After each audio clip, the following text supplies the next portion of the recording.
Ok, chévere. Entonces, bueno, como les dije, vamos a hacer esto lo más puntual posible. No me voy a parar que sea en fisiopatología, ni en cómo se da el asma, cómo se da la rinitis, cómo se da la tos, y mucho menos rinitis y tos, porque en realidad nunca ha habido una pregunta sobre eso, pero igual mencionarles algunas cositas por si acaso.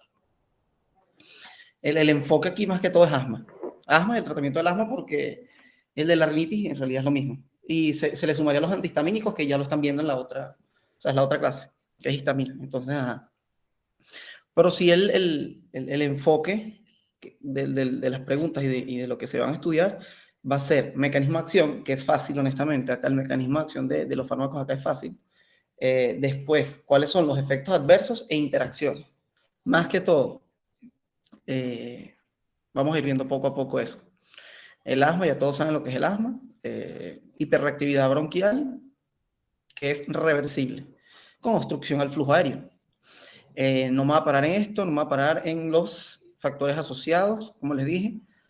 En que sí me voy a parar un momentico, en cómo ocurre el modelo inmunológico como parte de la patogenia en el asma bronquial es bastante complejo y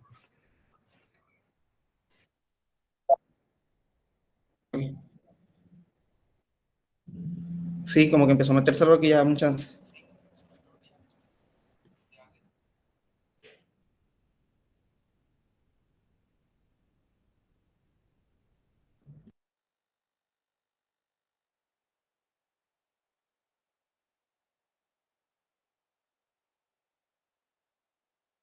Entonces, no me voy a parar en esto en factores desencadenantes ni nada de esto, pero sí en modelo inmunológico, desbalance del sistema nervioso autónomo, porque en esos puntos es donde donde los fármacos actúan. Mi modelo inmunológico, como todos saben de inmuno, hay muchos mediadores liberados, hay muchas células involucradas, hay muchas citoquinas, sobre todo importante en qué, en leucotrienos, en eosinófilos, que es la célula predominante del asma, liberando todas esas citoquinas, que es lo que me van a provocar o me van a hacer esta inflamación crónica de la vía aérea. Porque como sabemos es una enfermedad crónica, por lo tanto el tratamiento es crónico.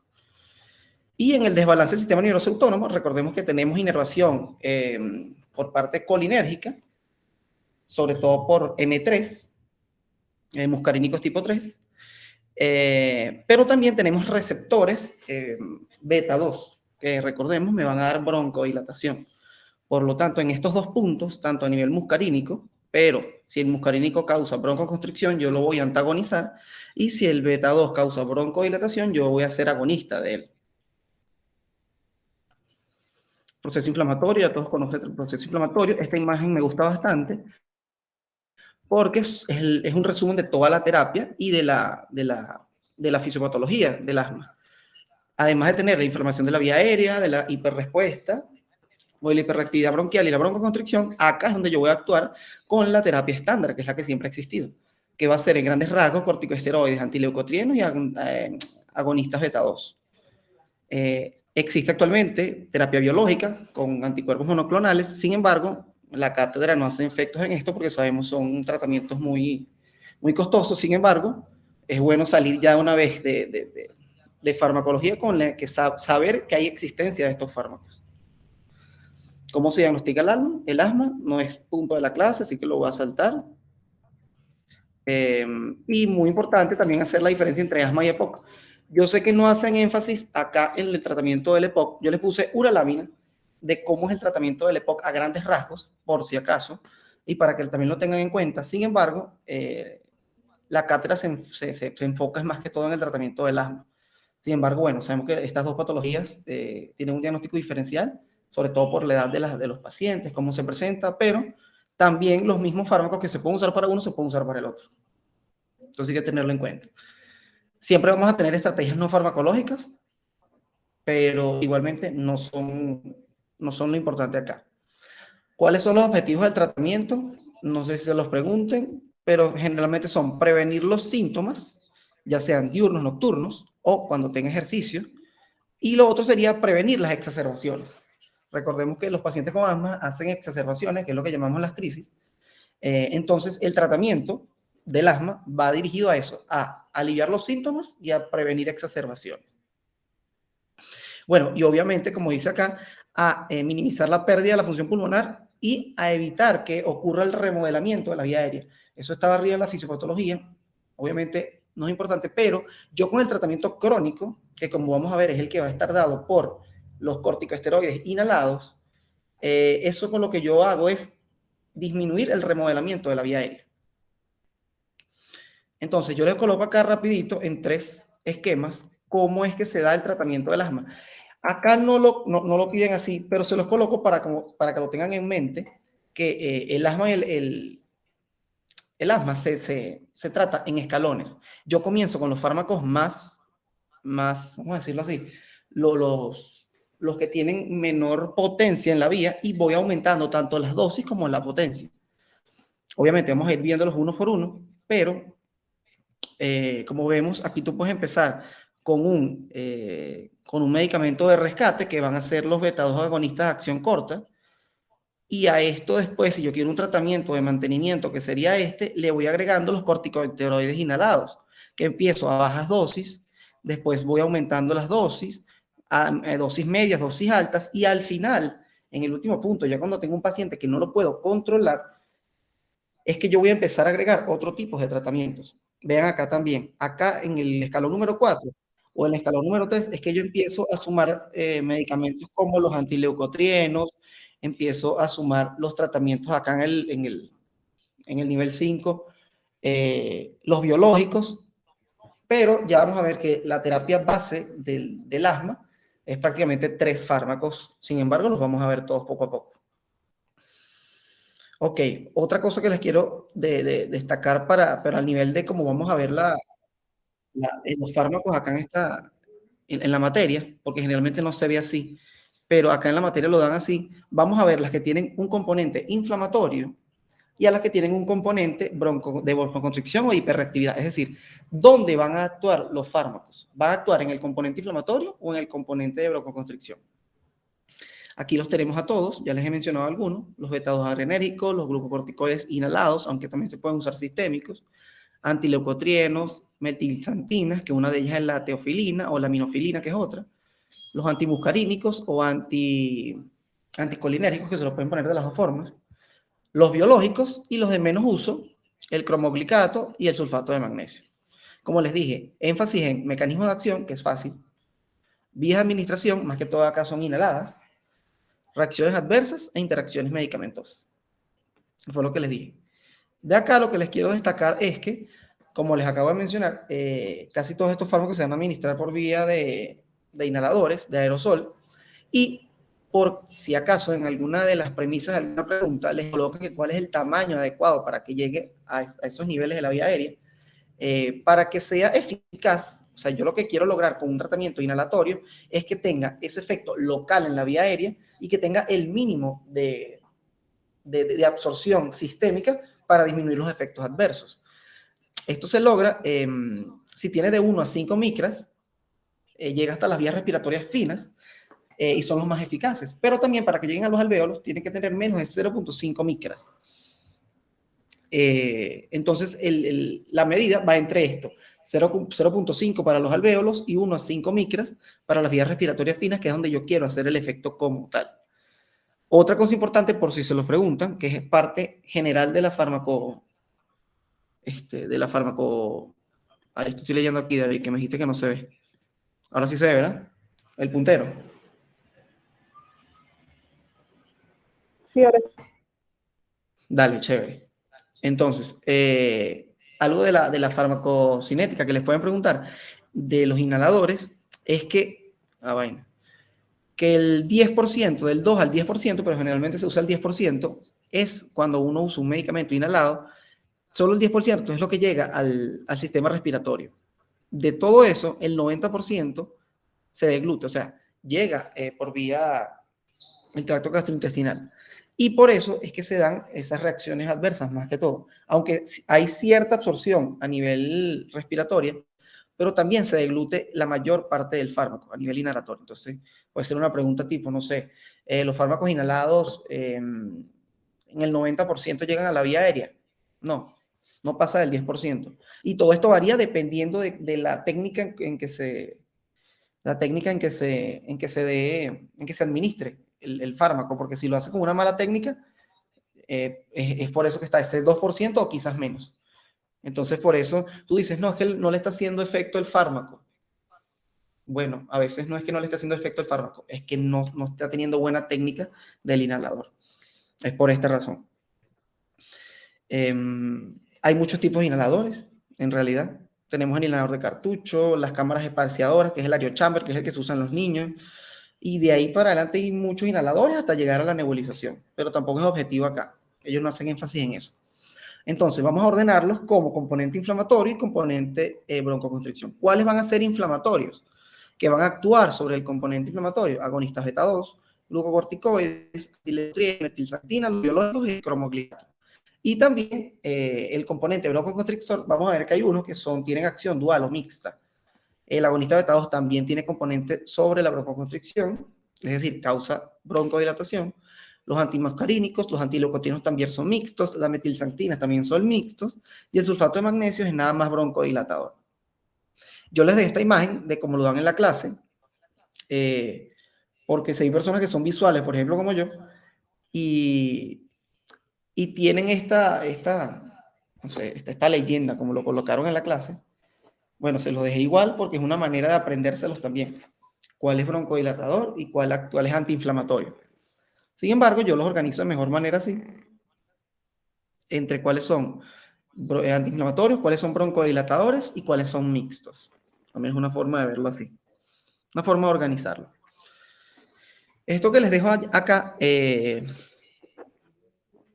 para decir por qué unos son broncodilatadores y otros no, aunque vamos a ver el mecanismo de acción.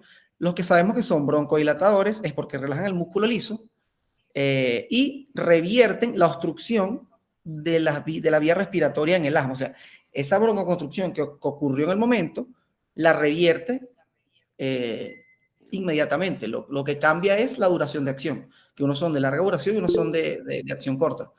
Pero la reversión es relativamente rápida. Los que tenemos acá son los agonistas beta 2, teofilina y anticolinérgicos, como les coloqué.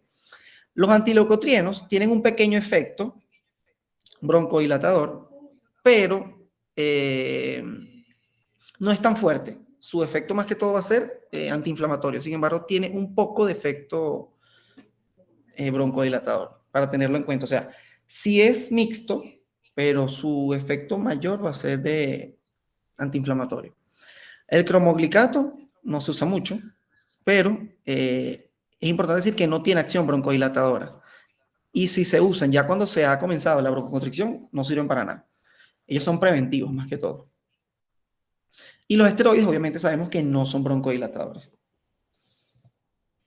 Son antiinflamatorios. Esto es otra forma de organizarlos. Entonces, antes de empezar con los agonistas beta 2, volvemos a estos cuadros que vimos bastante en autónomo, y es para ver los efectos de cada receptor.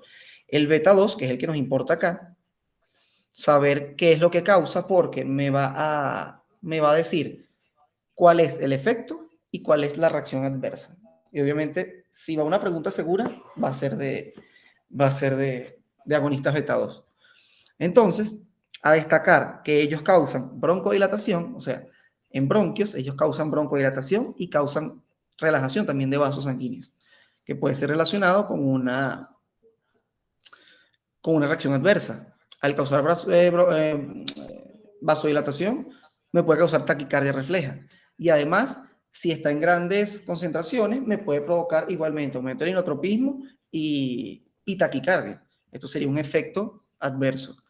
En el músculo estriado me causa temblor y además, recordemos, es muy importante esta reacción adversa, que es que ella causa ingreso del potasio. Acuérdense que hay un efecto de agonistas beta 2 sobre el potasio, sobre ese canal, sobre ese intercambiador del potasio hidrogenión. Entonces, eso lo que me va a provocar es que ingrese el potasio y una reacción adversa va a ser la hipocalemia. Muy importante esa reacción adversa, recordarla. Incluso se usa para el tratamiento de la hipercalemia, perdón. Y bueno, generalmente eso. Las reacciones adversas que les mencioné son las más importantes. Mecanismo de acción de los agonistas beta 2, lo podemos ver por acá. Entonces, él va a actuar sobre un receptor de proteína G, que como es beta 2, como es beta, sabemos que es GS, y por lo tanto me va a aumentar el AMP cíclico. Aumenta el AMP cíclico, aumenta la proteína quinasa A, y así provoca relajación del músculo liso. Esa es la vía dependiente de AMP cíclico, como se les acabo de mencionar. Es una relajación directa, es un efecto directo. Ahora, existe una vía independiente de AMP cíclico, que está compuesta por estos dos ítems que puse acá. Este es el efecto, el mecanismo de acción importante. Ahora, estos que están acá están descritos, pero bueno, es un mecanismo independiente de AMP cíclico, pero existe. Y es que si se fosforilan enzimas relacionadas con el estado de relajación de esa miosina, de ese músculo liso, y aumenta la conductancia de calcio y potasio. Como modifica la conductancia, provoca hiperpolarización de la membrana y se relaja. Entonces, vamos a decirlo, tengo un mecanismo de acción importante, que es por AMP cíclico, por su receptor GS, pero también tengo uno de fosforilación de fibras de miosina, que provoca relajación y aumenta la conductancia de dos iones, calcio y potasio, que me provoca hiperpolarización de la membrana y relajación. Como les dije, el beta 2 tiene también un mecanismo que es antiinflamatorio, él es mixto. Y esto se da porque, así como hay receptor beta 2 en las vías aéreas, también hay receptor en células inflamatorias. Células cebadas, basófilos, eosinófilos, recordemos que estas son muy importantes en la fisiopatología del asma, sobre todo los eosinófilos. Y bueno, podemos sumar las células cebadas o los mastocitos cuando es el asma alérgica. Entonces, en esa va a tener mucho más efecto. Simplemente, cuando se activa este receptor, se inhibe o se disminuye la liberación de mediadores de inflamación y citoquinas en estas células. Entonces, se puede decir que disminuye la liberación de mediadores de inflamación. Ese es su efecto antiinflamatorio. Sin embargo, como todos sabemos, su mecanismo de acción y su uso más que todo es por su mecanismo broncodilatador. Pero es importante saber esto también porque se lo pueden colocar. ¿Qué es lo importante en realidad de este mecanismo antiinflamatorio y por lo cual los medicamentos de agonistas beta 2 adrenérgicos de acción corta no se usan para el tratamiento solito? ¿O por qué no se usan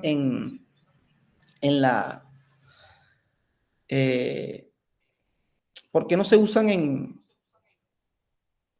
como monoterapia, o sea, como fármaco solo? Antes se tenía tú le preguntas a una persona antes, ¿qué se usa para el asma? Y te va a decir salbutamol, y listo. Pero no, se dieron cuenta que con el tratamiento crónico a largo plazo de los agonistas beta 2, lo que se hacía es desensibilizar esas células a esa acción. Como se está desensibilizando, yo lo que hacía era colocar más beta 2, más beta 2, más beta 2, y el proceso inflamatorio no se iba, el proceso inflamatorio seguía. Y eso me colaboraba al removiendo de la vía aérea. Entonces, por eso hay que conocer que existe una acción antiinflamatoria, que es por esta inhibición de la liberación de mediadores de inflamación. Sin embargo, ese efecto tiene desensibilización. En cambio, el efecto de broncodilatación no sufre de sensibilización. Por eso sí se usa como medicamento de rescate, pero no se usa como tratamiento a largo plazo solo en monoterapia, porque más bien se asocia y a mayor obstrucción de la vía aérea y a mayor exacerbación si se usa solito. Pero la razón es esta, es porque la exposición a largo plazo me desensibiliza estas vías antiinflamatorias. Los vamos a tener de dos tipos, que son los de acción corta, que es los SABA, y son los de acción larga, que son los LABA. Los SABA, como les acabo de mencionar, se usan en el alivio sintomático del asma. Es lo que se conoce el uso de rescate. Es cuando la persona tiene su exacerbación o su crisis de asma y en el momento usa un medicamento de rescate. Usa el tratamiento, el agonista de acción corta. Existe también los agonistas de acción larga y aquí se usan como mantenimiento. Es decir, es la profilaxis del asma, es lo que se usa a largo plazo, pero siempre asociado con corticosteroides. Nunca lo puedo usar solo. Es importante saber eso. Aquí tenemos a los agonistas de acción corta, los de rescate. Su inicio de acción es rápido y su duración de acción es de 2 a 6 horas. Por eso son de acción corta. A los 1 a 5 minutos ya comienza su acción. También existen en presentación oral, que sobre todo se le da a niños, pero como nosotros los conocemos frecuentemente, va a ser su forma inhalado, sobre todo el albuterol, salbutamol, que es el más frecuente.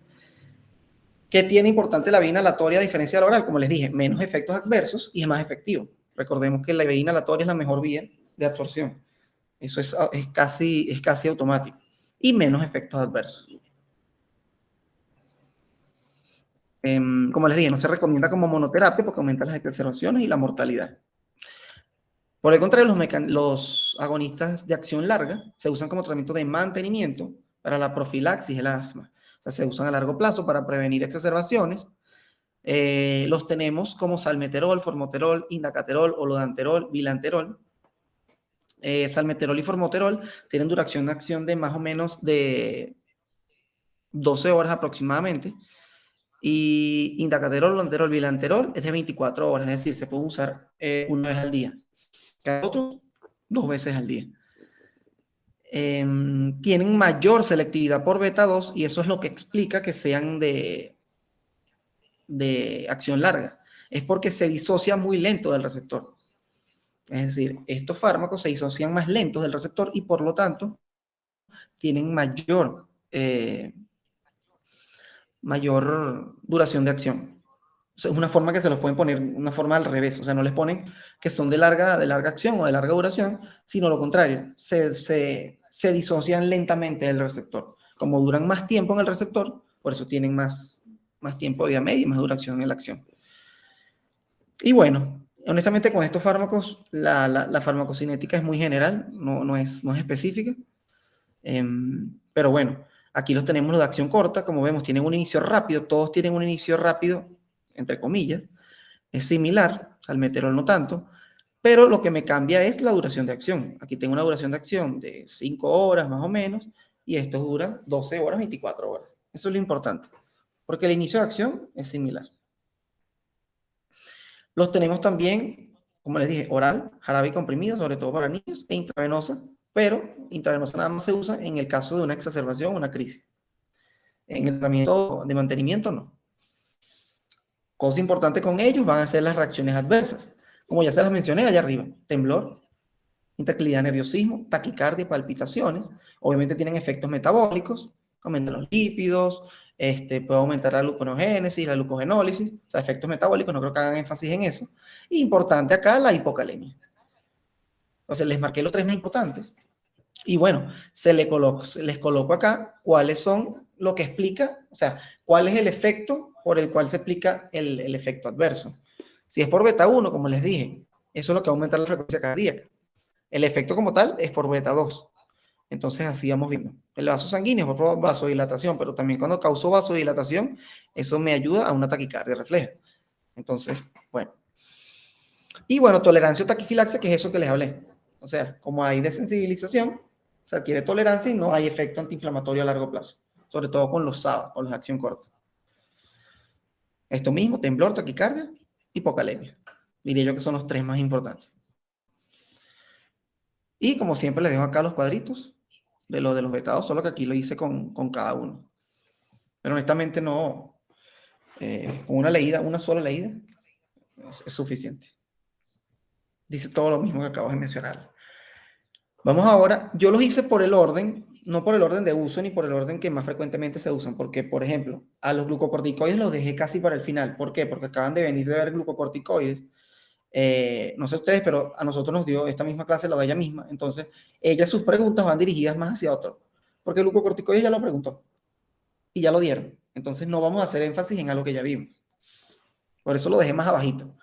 Los organicé nada más por lo que yo consideré que iban más las preguntas, porque honestamente teofilina no se usa nada, pero sí tiene cositas preguntables. Entonces, bueno. Las meltinsactinas son alcaloides que se pueden obtener hasta del café, té, chocolate, de la propia teofilina. Como tienen poca solubilidad, siempre se asocian, entonces de la teofilina, la que más se usa va a ser la aminofilina. ¿Y por qué se han dejado de usar estos medicamentos? ¿Por qué no se usan tanto? Por su toxicidad. En realidad tienen muchos efectos adversos y a dosis muy bajas, porque su ventana terapéutica es muy pequeña. Entonces, en realidad se tendrían que monitorear los niveles cuando se va a aplicar este fármaco. Entonces, por eso se usa muy poco. Sin embargo, sí se usa a veces. O sea, en turnos del hospital escuchas que lo usan a veces, como último mecanismo, o cuando no hay más nada. Sus efectos son múltiples. Tiene varios efectos en realidad. Actúa sobre células inflamatorias, disminuyendo citoquinas y mediadores, y actúa también provocando broncodilatación directa sobre el músculo liso respiratorio, disminuye la permeabilidad vascular, y se dice que o disminuye la fatiga de músculos esqueléticos o aumenta la fuerza de los músculos respiratorios. En realidad tiene múltiples mecanismos de acción, se los doy de esa manera general primero. Obviamente tiene mecanismos de acción exactos. El más importante que diría yo va a ser inhibidor de la fosfodiesterasa 4 y 5. Véanlo acá. Recordemos que la fosfodiesterasa lo que hace es degradar el AMP cíclico. Entonces, ¿qué pasa? Si yo inhibo a la fosfodiesterasa, me aumenta la concentración de AMP cíclico. Listo. Ese es su primer mecanismo de acción. Diría que es el más importante. Tiene un mecanismo de acción secundario que yo colocaría este de segundo, que es un antagonista de receptores de adenosina A1. Pero en realidad, este antagonismo en estos receptores se asocia más a los efectos adversos que a un efecto que yo estoy buscando. Y tiene otros efectos. Si empezamos a ver efectos, intensifica la actividad de autacoides, hormonas, neurotransmisores endógenos, acción antiinflamatoria, como les mencioné, mastocitos, basófilos, disminuye la transcripción de genes proinflamatorios, liberación de IL-10, que recordemos que es antiinflamatoria, previene translocación del transcriptor NF-kappa beta, inhibición de prostaglandinas, liberación de catecolaminas. O sea, tiene múltiples efectos. Les destaco los dos más importantes. Inhibidor de fosfodiesterasa, antagonista de adenosina A1, y tiene acción inflamatoria en células. Si yo me voy a llevar, me voy a aprender esos. Me aprendería los más importantes. Se los pueden leer todos, se los pueden aprender todos, pero en realidad tiene muchos efectos y algunos hasta no se conocen. Ya les mencioné los antiinflamatorios, inhibe funciones de linfocitos, pero que es importante dos cosas que no hace. No, porque como vieron, no mencioné eosinófilos. No desgranula a los eosinófilos, no afecta la desgranulación de eosinófilos y no reduce hiperreactividad bronquial. Entonces, me causa broncodilatación, pero en realidad a largo plazo, ahí lo que me está diciendo es que no me ayuda mucho a largo plazo. O sea, por eso se usa actualmente más que todo, es en un momento de emergencia que yo necesito broncodilatar la vía y listo. Además de producir broncodilatación, tiene efectos, como siempre, como todo fármaco que tiene múltiples efectos adversos, algo así como el ácido valproico. Cuando yo empiezo a tener múltiples mecanismos de acción en todos lados, a la par, eso te está diciendo que me va a generar muchos efectos adversos y va a ser un problema con ese fármaco. Recordemos que el fármaco ideal es el que, mientras más selectivo sea, mejor. También disminuye fracción ventricular. Este sí me ayudaría un poco, que disminuye la fatiga de los músculos, como les dije, pero, o también se ha dicho que aumenta la fuerza de contracción de los músculos respiratorios, la musculatura estriada, disminuye permeabilidad y aumenta el acaramiento mucociliar. Un poquito sobre la farmacocinética, lo que yo destacaría importante, porque en realidad es un buen fármaco, lo que pasa es que tiene muchos efectos adversos, porque su absorción es buena, si se va a aplicar, se debe aplicar en la mañana, en tal caso, pero obviamente, como les dije, esto es algo que se aplica en situaciones de emergencia. Intravenoso tiene una particularidad que tiene que administrarse lento, porque uno de sus efectos adversos es que puede provocar arritmias, entonces tiene que pasarse lento, de 20 a 40 minutos, pero tiene muy buena distribución. Su metabolismo es hepático y tiene una vida de 9 horas. En realidad, el único que tiene más que todo un poquito más de farmacocinética es pero les destaqué lo más importante. Hay que pasarlo lento, eso sí es importante. Esto también es el único que tiene interacciones de todos estos. Entonces, yo le echaría un ojito a esto. Factores que modifican la depuración de la teofilina, o sea, la eliminación. Si yo tengo un factor que aumenta la eliminación, entonces, ¿qué pasa con la concentración del fármaco? Disminuye. Por el contrario, ¿cuál es el más importante? Los fármacos que me disminuyen la depuración o la eliminación de la teofilina. Perdón, no los fármacos, los factores. Porque estos factores que me disminuyen su eliminación es lo que me va a provocar un aumento de la concentración de las metilxantinas, de la teofilina, de la aminofilina. Y en ese punto es donde vienen las reacciones adversas. Estas son más que todos, pero ¿cuáles quiero destacar yo? Estos fármacos que están allá. Porque la teofilina, la metilxantina tienen muchas interacciones con inhibidores del CYP. con todo lo que se metabolice por el CYP. Entonces, voy a tener estos acá que me inhiben enzimáticamente el CYP. Cimetidina, eritromicina, quinolona, ciprofloxacina, anticonceptivos orales que siempre hay interacción con todo, beta bloqueantes, y vean este que tenemos acá, antileucotrienos, Suletón y cifirlucast. Entonces, pendiente cuando se vayan a administrar antileucotrienos con teofilina, porque los antileucotrienos disminuyen la eliminación o el metabolismo de la teofilina y aumenta su concentración. Entonces ahí es donde me va a llevar a efectos adversos. Obvio, también hay otros, insuficiencia cardíaca, difusión hepática, neumonía, infecciones virales, pero siempre se destacan son los fármacos, porque estamos en farmacología. Entonces, ¿quiénes inhiben enzimáticamente? Estos que tenemos acá. ¿Quiénes inducen? Rifampicina siempre induce. Y bueno, como vimos cuando estábamos con todos los antiepilépticos, ellos generalmente inducen enzimáticamente. Entonces, nunca se les olvide que cuando tengan fenobarbital, carbamazepina, fenitoína, antiepilépticos, inducen metabolismo. Rifampicina, no se lo olvide nunca, induce metabolismo. Y la inhibición enzimática, siempre hay que aprendérselos, así sean algunos o los más importantes. Porque una preguntita siempre viene por ahí. Con respecto, como les dije, efectos secundarios es lo que más se destaca de las metilxantinas. Estos efectos empiezan a ocurrir cuando se sobrepasan los 15 miligramos por litro. Es un valor que, bueno, hay que tenerlo en cuenta por si acaso alguna pregunta. Y van desde los más simples a los más complejos. Dolor de cabeza, náuseas y vómitos, pero también tengo molestias abdominales. Aumenta la secreción del jugo gástrico, aumenta la diuresis y comienzan con los más importantes que son trastornos del comportamiento, sobre todo en niños. Es discutible si se aplican las metilxantinas en niños. Está como en discusión, cada vez menos se está usando. Arritmias cardíacas y convulsiones. Como les dije, estos dos que son los más fuertes ocurren es por este antagonismo de la adenosina tipo 1. Y aquí, bueno, lo mismo. ¿Cuál es el efecto secundario y por qué mecanismo ocurre? Pero generalmente son por inhibición de la fosfodiesterasa o por antagonismo alfa A1. Los más feos son por el antagonismo de adenosina. Estos son los mismos. Como vemos, leves a mayor de 20, que yo les puse mayor de 15, y graves mayor de 40. Por ahí tenía que era mayor de 30, no me acuerdo dónde era. Yo lo leí. Pero bueno, 15, 20, 30, 40. Aquí lo tengo mayor de 30. Son los efectos tóxicos. Entonces, mayor de 40 o mayor de 30, dependiendo. Pero si tengo menos de 15, de 5 a 10 es lo eficaz y de 0 a 5 es ineficaz el efecto. Sin embargo, se recomienda eso mismo. Usarlo a dosis bajas para que entre 5 a 10, para evitar efectos secundarios e evitar las interacciones, que fueron las que les mencioné, las interacciones con los inhibidores e inductores de CYP y los efectos secundarios, desde náuseas y vómitos hasta convulsiones y arritmias.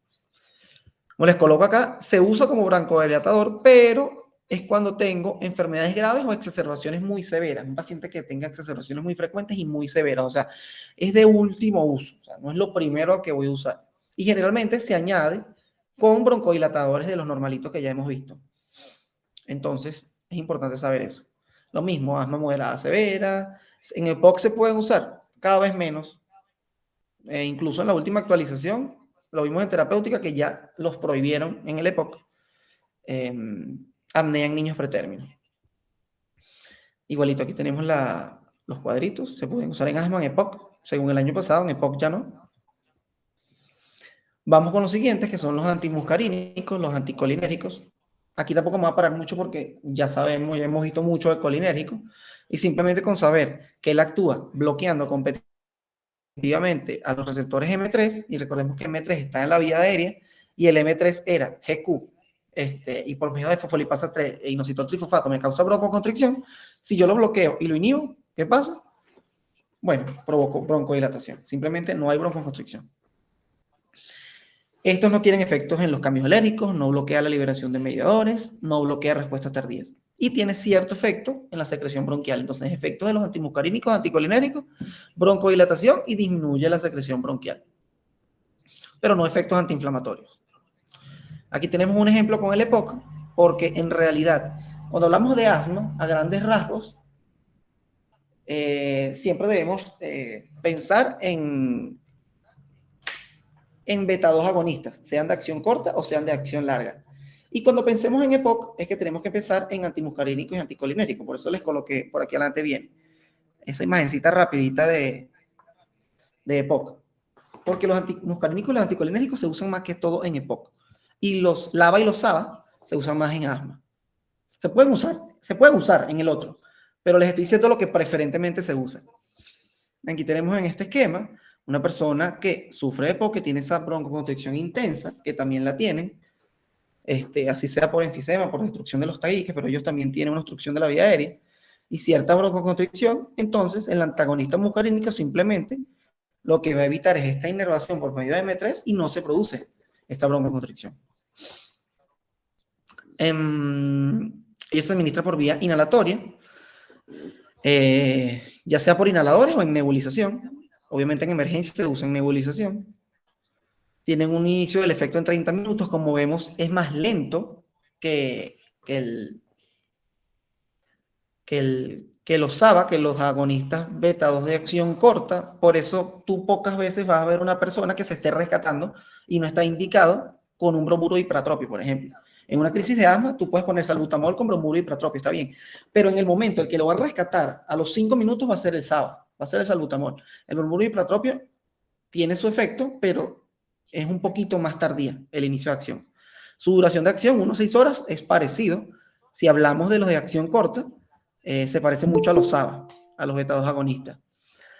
Se dice que potencia el efecto de los agonistas beta 2, por eso se usan en conjunto en el caso de una exacerbación o una crisis, porque potencia el efecto de los beta 2. Sin embargo, como les digo, es más lento y menos intenso que los beta 2. Son muchos mejores los beta 2 agonistas, pero bueno, estos también se usan. ¿Por qué son diferentes y más lentos y por qué no se usan tanto? Porque no sé si recuerdan cuando vimos colinérgicos, que los efectos colinérgicos o anticolinérgicos dependían del tono parasimpático de esa persona. Entonces, si es una persona que tiene un tono parasimpático muy disminuido, no van a tener casi efecto estos fármacos. A diferencia que si lo tiene muy aumentado, que sería bueno, que chévere para esa persona. Pero entonces depende mucho de cada persona. Los tenemos de acción corta y de acción larga. De acción corta tenemos 2 que van a ser bromuro hipatropio y oxitropio. Y de acción larga vamos a tener aclidinio, meclidinio, bromuro de tiotropio, glicopirrón y bromuro de glicopirrolato. Son unos nombres súper raros. Y pueden venir en combinación. O sea, yo puedo tener combinación de hipratropio con albuterol, o sea, SABA con SAMA. Tengo hipratropio con formoterol, o sea, SAMA con LABA. O sea, uno de acción corta, de acción larga de agonista beta 2 y uno de acción corta de anticolinérico antimuscarínico. O sea, vienen en combinaciones y así es que se va jugando con el tratamiento de las personas. Sus reacciones adversas fáciles, porque son reacciones adversas antimuscarínicas, anticolinéricas. Se queda en la boca, se queda en la piel, visión borrosa, taquicardia, retención urinaria, disminución del aclaramiento mucociliar. Usos terapéuticos. Asma, bronquitis por ejercicio, EPOC, viste, vieron como acá en este punto no se usa tanto como para tratamiento del asma como tal, sino más que todo para el EPOC. En el asma se usa a veces, no siempre, y en tal caso son los de acción larga. Los de acción corta, en el asma nada más en las crisis, véanlo acá. Exacción de asma severa junto a agonista beta 2. Esta es la indicación que tiene el asma. Para tratamiento de mantenimiento en asma no se usa. Esta es la laminita que les coloqué del EPOC, rapidito. Recuérdense la clasificación del EPOC. Ahora ya no es ABCD, ahora es ABIE, un exacerbador. Y yo lo que estoy buscando con el EPOC es lo mismo, aliviar síntomas, mejorar el ejercicio y prevenir progresión de enfermedad y prevenir y tratar exacerbaciones. ¿Cómo yo trato a una persona con EPOC? Vean acá, vean que siempre la indicación va a ser los antimuscarínicos. O sea, voy a usar LAMA o LABA, sin embargo, es preferente usar el LAMA. Siempre vamos a preferir los antimuscarínicos de acción larga para el paciente con EPOC. Es decir, un LAMA sería aclidinio, meclidinio, bromuro de tiotropio. Si voy aumentando, le agrego un LABA, por ejemplo, y si ya es una persona muy exacerbadora, lo que le agrego es LABA más LAMA y un corticoide inhalado. Recordemos que el EPOC no es una patología tan inflamatoria como el asma, pero también ha respondido a corticoides inhalados. Y bueno, aquí tenemos lo mismo, inhaladores y combinados. Aquí tenemos las presentaciones combinadas. No le paren mucho a los combinados, solo nada más para que lo supieran. Vamos ahora con el sulfato de magnesio, que si les hago la analogía con las metilxantinas son los también que se usan de último. O sea, es el último recurso que yo uso. Él tiene un mecanismo broncodilatador netamente, también vasodilatador, y sus usos terapéuticos van a ser en crisis severas del asma, off-label. ¿Qué significa que sean off-label? Que se usan fuera no están indicados como tal. O sea, tú en una guía no lo vas a encontrar. Se usan, más si se usan sin permiso, pero se usa, la gente lo usa, sobre todo en niños. Entonces, y también se dice que se usan como último recurso un paciente antes de entrar a terapia intensiva. O sea, tienes un paciente feo, y no te responde a nada, le pones sulfato de magnesio. No te responde, terapia intensiva, ventilación, listo. Pero, como les estoy diciendo, no se usa, no está indicado. En una guía no lo vas a encontrar indicado el sulfato de magnesio. Lo puedo administrar oral, intravenoso, intramuscular, nebulizada. Se usa más que todo nebulizado o intravenoso. Intravenoso, a los 20 segundos ya tengo efecto, si es que me está respondiendo la persona. Y se dice que su mecanismo de acción es por disminuir las concentraciones citosólicas de calcio. Por eso se dice que es broncodilatador y es vasodilatador también. Sin embargo, es un catión que se encuentra en casi toda reacción enzimática y en casi todo receptor. Entonces, su mecanismo de acción exacto no se sabe muy bien. Solo se ha visto que la concentración de magnesio es menor en pacientes asmáticos que en sanos. Entonces, por eso se ha asociado un poco a ese efecto broncodilatador. Pero como les digo, eso no se usa y no está indicado en ninguna cosa. Pero es importante conocerlo, porque así no está indicado, se llega a usar en algún momento. Y lo importante de él son las reacciones adversas. Cuando se sobrepasan sus niveles, por eso les digo, hagan la analogía con las metilxantinas. Cuando se pasan sus niveles, más de 3 miligramos, más de 4 miligramos por acá, o si se hace la infusión rápida, porque el efecto se obtiene, no confundan infusión rápida con efecto rápido. Yo comienzo la infusión, pero es una infusión lenta y el efecto lo obtengo rápido. Pero la infusión tiene que ser lenta. Sus efectos adversos más importantes van a ser los cardiovasculares. Como les dije, causa vasodilatación, entonces me va a generar una hipotensión y además me puede prolongar el QT, el PR, y me hace un bloqueo cardíaco y asistolia. Obvio, a concentraciones muy altas. Pero como yo estoy en una infusión, en una emergencia, por eso hay que estar pendiente del sulfato de magnesio. Igualito, respiratorios, depresión respiratoria. Metabólicos, obvio, sulfato de magnesio, hipermagnesemia. Neurológicos, somnolencia, depresión respiratoria. Entonces vean como que disminuye todo. O sea, vean que le disminuye la función a todos los órganos. Depresión respiratoria, depresión del sistema y hipotensión. Bloqueo cardíaco, o sea, todo a lo bajo. Entonces, es lo importante del sulfato de magnesio. Pendiente con las reacciones adversas, que aunque no se usa poco, no se usa tanto, sí se usa. Vamos con los antileucotrienos. Los antileucotrienos, se los mencioné por allá arriba, se empiezan a usar aproximadamente en el escalón 3 o 4 del asma. No son medicamentos de primera entrada en el asma. Sobre todo se usan cuando se tienen esas asmas alérgicas, que son personas muy alérgicas. Entonces ahí sí, los antileucotrienos son más indicados en las alergias. Y también en la rinitis, como vamos a ver más abajo. Pero en el asma de entrada, no. ¿Por qué se vio esto? Bueno, porque los leucotrienos eran muy proinflamatorios, mediado por este receptor que tenemos acá, que es el cisteínico, leucotrienos cisteínicos tipo 1, que se los mencioné cuando vimos, en la prueba pasada se los mencioné. Ese receptor leucotrieno cisteínico tipo 1, tiene todos esos efectos los leucotrienos, más que todo el leucotrieno D4, es el más broncoconstrictor, mucho más que la histamina. Y bueno, tiene todos estos efectos proinflamatorios, reclutamiento de eosinófilos, broncoconstricción, aumento de la permeabilidad vascular, aumento de la secreción de mocos, y entonces, debido a esto, se generaron unos fármacos los cuales van a inhibir la síntesis o van a impedir la síntesis de leucotrienos o simplemente van a antagonizar sus efectos. Y por eso los tenemos acá agrupados. O los tengo como inhibidores de la lipoxigenasa para formar los leucotrienos o simplemente como antagonistas del receptor leucotrieno cisteínico tipo 1. Eso es esto que tenemos acá. Los antagonistas del receptor van a ser el cifirlucas y el montelukast. Todos conocen el montelukast, es el airón. Y bueno, el sileutón va a ser el inhibidor de la lipoxigenasa y por ende, si inhibo la enzima que me está formando los leucotrienos, simplemente no los formo. Obviamente este es más efectivo porque estoy impidiendo la formación de los leucotrienos, pero esto ni siquiera lo tenemos disponible en el país y el que más se usa son los antagonistas del receptor. Tienen muy buena absorción. Lo tenemos en presentación, como los mencioné, el airón, también está el deslereme, porque estos medicamentos los asocian a antihistamínicos. O sea, deslereme es desloratadina con montelukast. Y es por lo mismo, es lo que les digo, son medicamentos más que todos antialérgicos para personas atópicas, muy atópicas, que en el caso que sea un asma alérgica, lo puedo empezar a usar cuando no me esté respondiendo ahí en el escalón 3 o 4. Biodisponibilidad, siempre va a ser mejor el sarfilucast, pero el que más se usa es el montelukast. O sea, cuando digo que es mejor porque tiene mejor biodisponibilidad, tiene un tiempo de vida media más largo. Entonces, a lo mejor el sarfilucast lo uso una vez al día, el montelukast tengo que hacerlo 2 veces al día, si tengo una persona que está muy comprometida.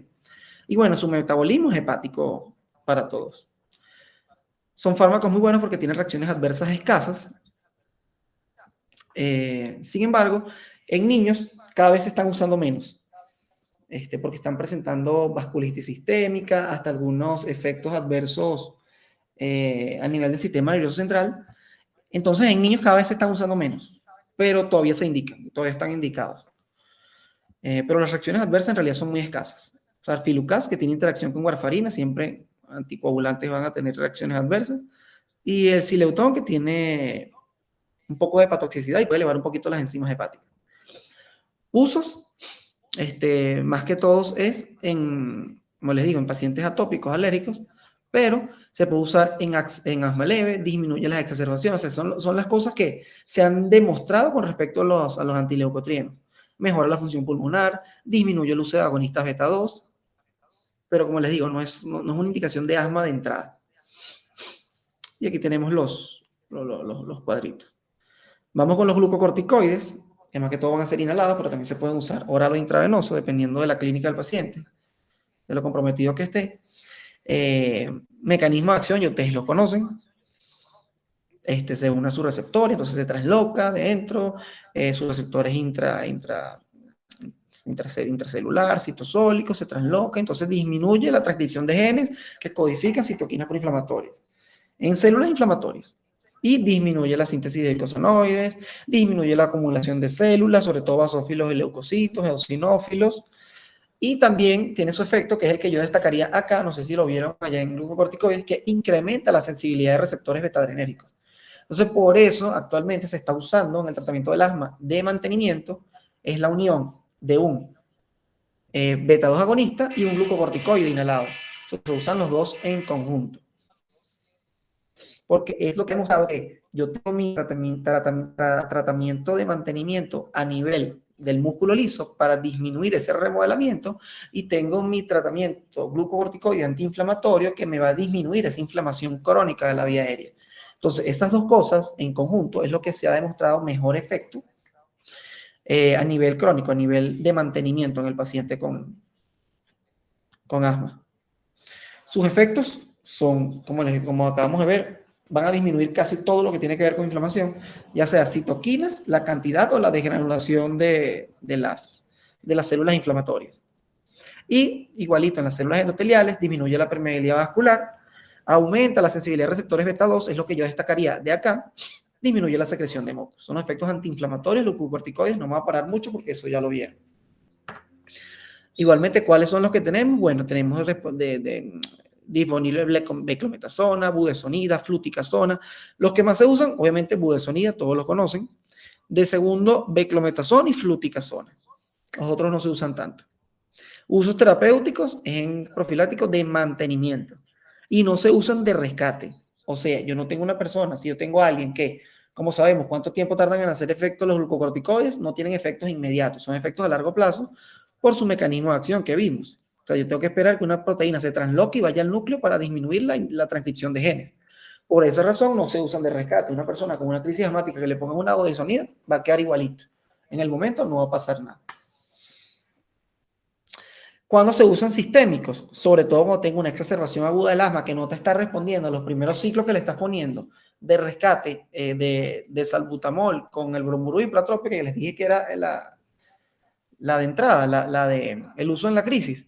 Bueno, es que se va a usar los glucocorticoides sistémicos. Está indicado el bolo de metilprednisolola, 1 gramo, que eso también lo vieron cuando vieron esteroides. También se puede usar hidrocortisona. Y sistémicos también se puede usar en asma persistente severa, y es cuando yo tengo el uso de prednisona o prednisolona oral. Esto se usa aproximadamente 5 días, se puede extender unos días más, pero recordemos las reacciones adversas de los glucocorticoides. Pero entonces, glucocorticoides sistémicos se usan en exacerbación, metilprednisolona, hidrocortisona, y persistente severa por vía oral, prednisona, prednisolona, pero esto es posterior a la exacerbación, a la crisis, 5 días, 1 semana, listo. No es que va a ser el tratamiento prednisona, no es el tratamiento del asma, como bien sabemos.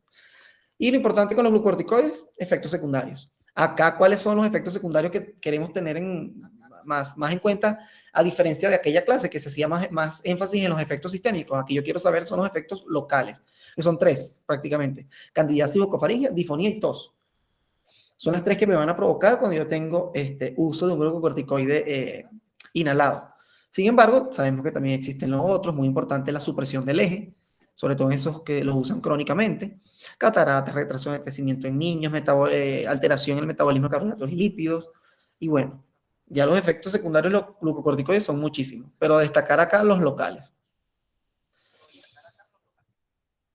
Ya para terminar por acá con estos, vendrían ya los últimos, que son los que se llaman los bloqueadores de liberación de mediadores o inhibidores de desgranulación, o se le llama estabilizadores de membrana o estabilizadores de mastocitos. No lo pueden poner de cualquier nombre. Acá tenemos 2 que van a ser el cromoglicato y el nedocrólimo. Nedocrólimo, disculpen. El que más se usa es el cromoglicato, y dentro del que más se usa de estos 2 es el cromoglicato, y esto no se usa tanto. En realidad, es muy poco lo que se usa en estos medicamentos. Existen, pero se usan muy poco. ¿Qué es lo que van a generar ellos?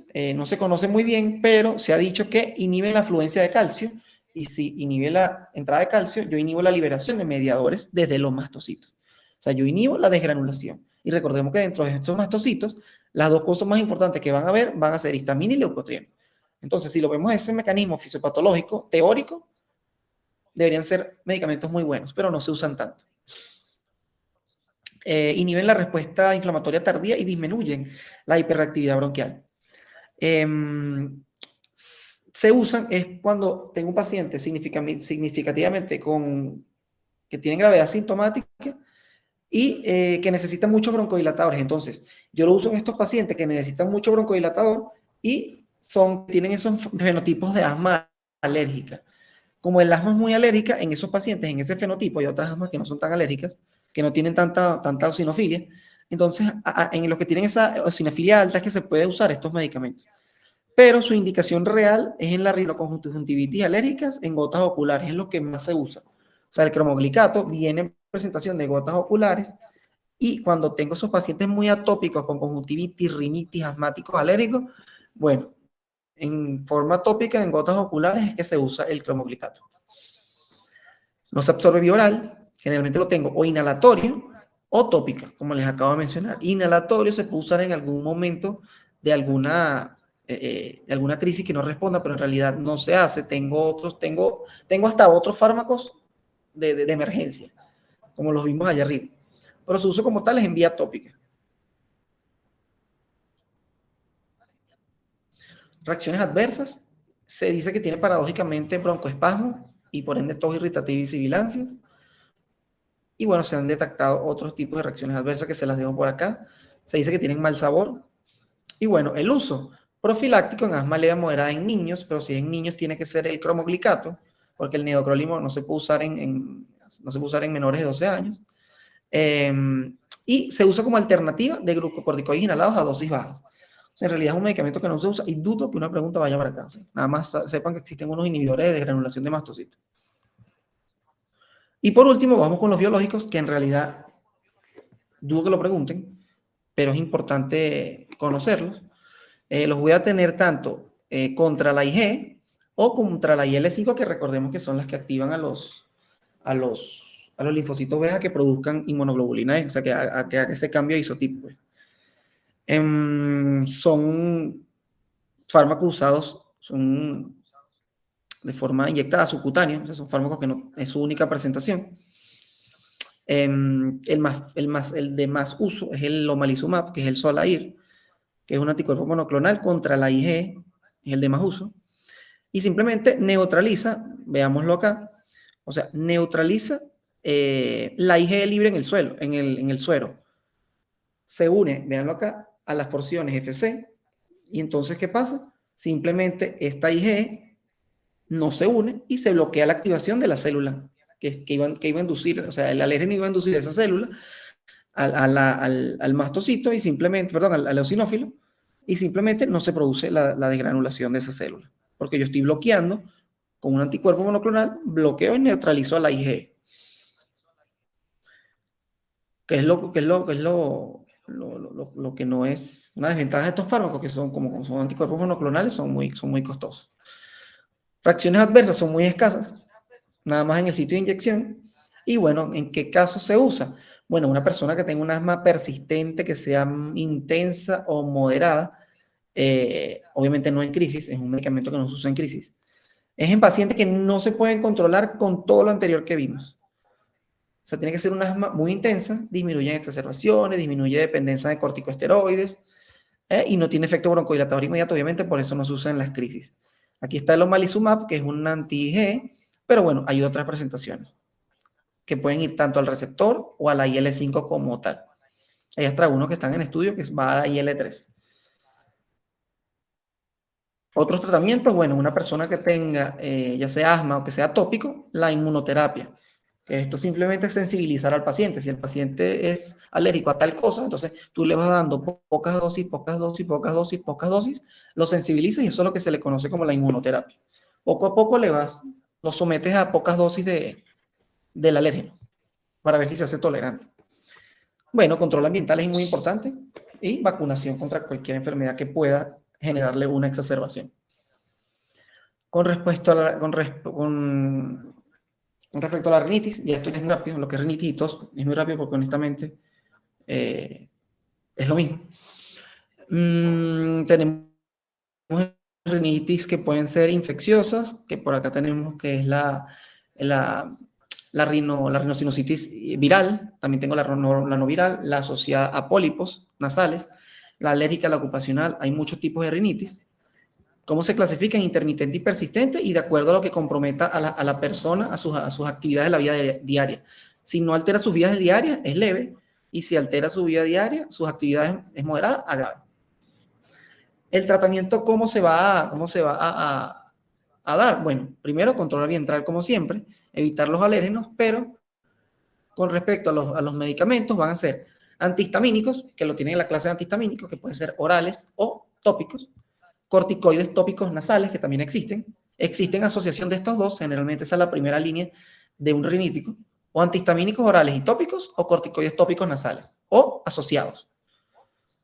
También tenemos los antileucotrienos, se pueden usar, como les dije, se usan en el rinítico, y si es asmático o rinítico, pues bueno, el antileucotrieno sería una muy buena elección. Descongestionantes tópicos, también se pueden usar. Anticolinérgicos tópicos nasales, también lo podemos usar en una persona que esté muy congestionada.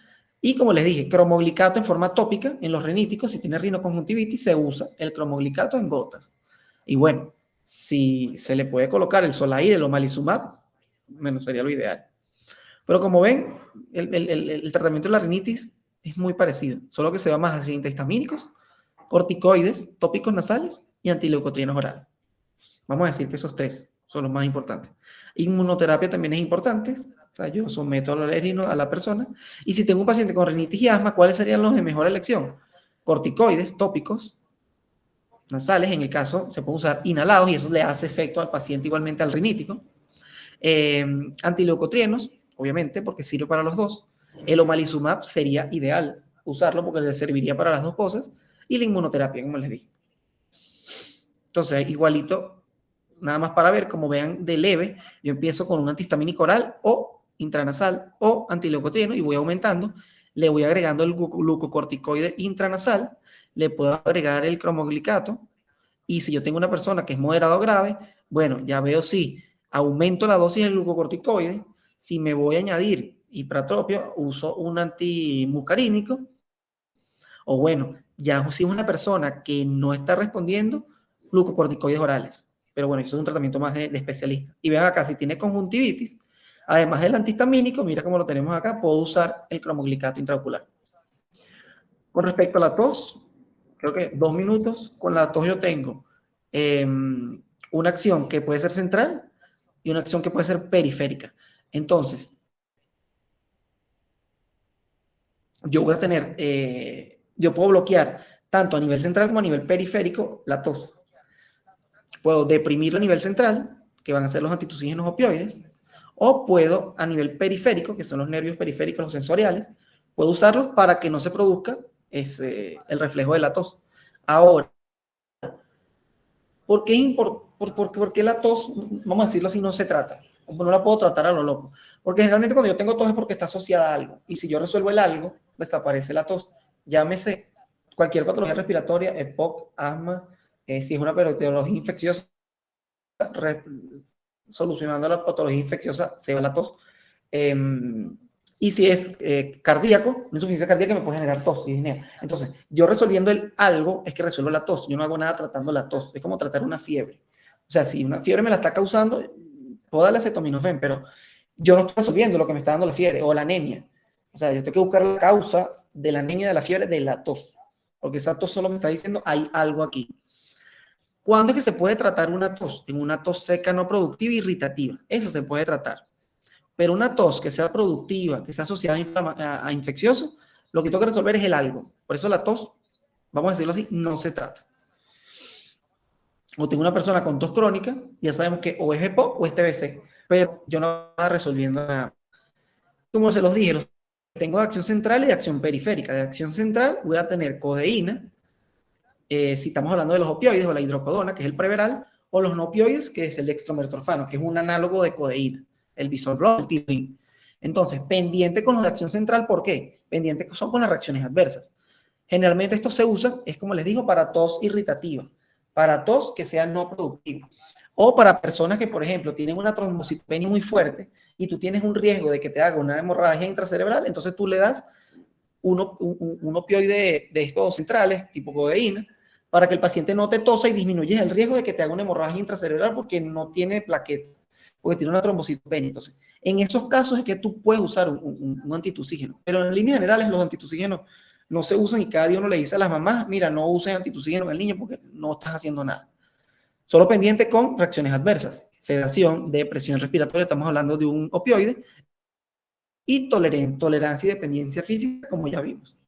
Ojo con asma y enfisema, ojo en ancianos, ojo en niños, insuficiencia renal o hepática porque te aumentan las concentraciones y obviamente si tengo estoy usándolo como un depresor del sistema central, contraindicado totalmente la administración de un opioide tipo codeína.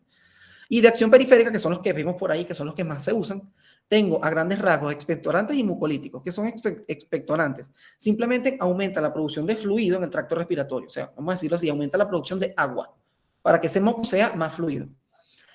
¿Cuáles vamos a tener? La guainefecina, que es el acetoben, que es frecuente, o yo puedo hacerlo con solución hipertónica, el robitussin y pecacuana. Son expectorantes, me aumentan la producción de fluido, de agua, entre comillas. Y los mucolíticos lo que hacen es que fluidifican el moco, disminuyen la viscosidad, pero es porque hay agentes proteolíticos que rompen enlaces en las mucoproteínas del moco. Entonces hace que se me fluidifique el moco. ¿Cuáles vamos a tener aquí? También muy conocidos en acetilcisteína, carbocisteína, bromexina, bisolmón, ambroxol, mucosolvan. Estos son los que yo tengo, medicamentos para la tos, pero en realidad uno le dice más bien a las mamás, a los niños no está indicado el tratamiento el uso de expectorantes y mucolíticos, porque lo que hacen es que le fluidifican la vía, le fluidifican el moco, más bien le aumentan más la obstrucción, porque haciendo que el moco se estanque más en la vía y puede generar hasta broncoaspiración. Entonces, por eso no está indicado en los niños. Y bueno, eso ya sería todo. No sé si tiene alguna pregunta, alguna duda.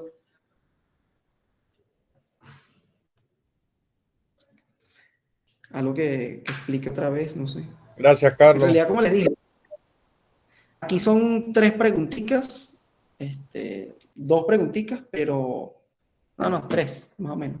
entre las de gastrointestinal y esta, 6 preguntitas que se pueden resolver y coño, son seguras. ¿No? Son preguntitas seguras.